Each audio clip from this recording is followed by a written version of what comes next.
Hi, welcome to Pathways of Hope. Let me read the passage for today because it's an intriguing passage. It's about the resurrection and how do we look at the possibility of living forever and what's out there after death.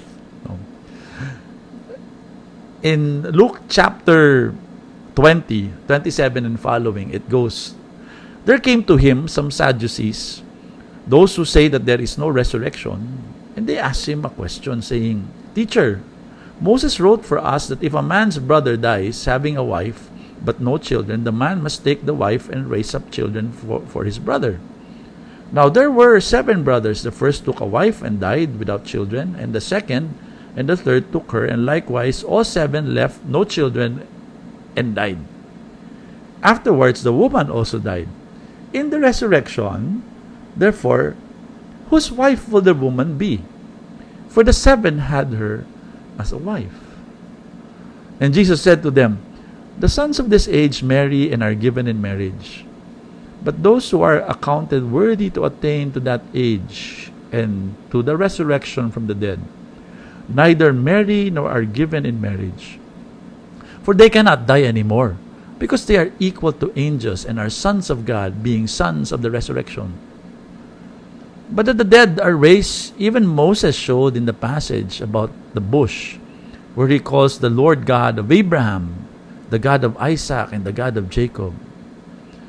Now he is not the God of the dead, but of the living, for all live to him.'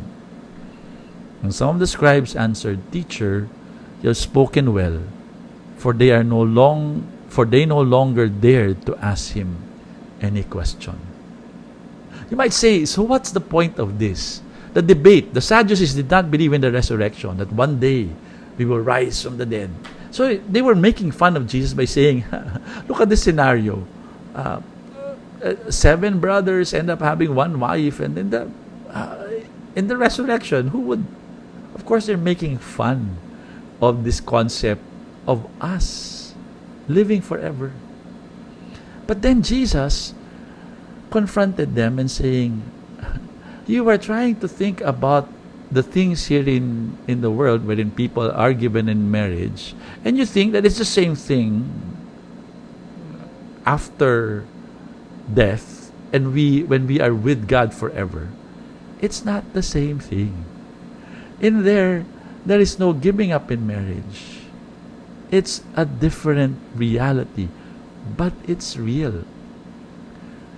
That's why at the very end, Jesus then reminds him, don't you remember that God revealed himself to Moses and he said that he is the God of Abraham, the God of Isaac, the God of Jacob. Those are dead people when he was talking to Moses. But at the same time,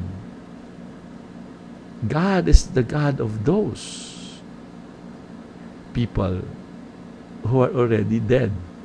So it means that they are not dead, because God is the God of the living, pointing to the truth that God will remain our God even after this world ends.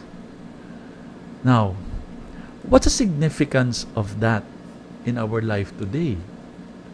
Well, it means that if in the end everything will pass away and all that remains is us and our relationship with God and God being with us, then we must make sure that we are living for God now.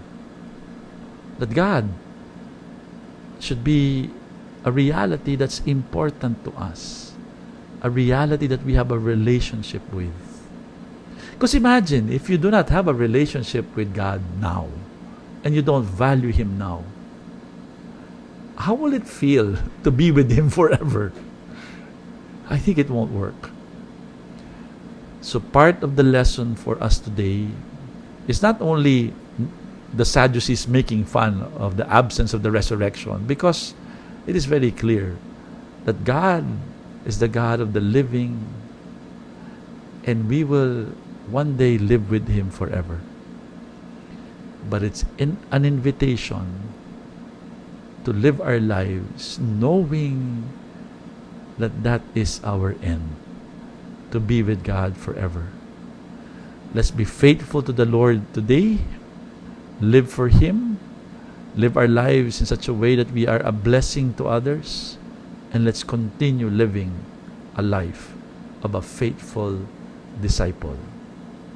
Because God is the God of the living and not the dead. God bless us.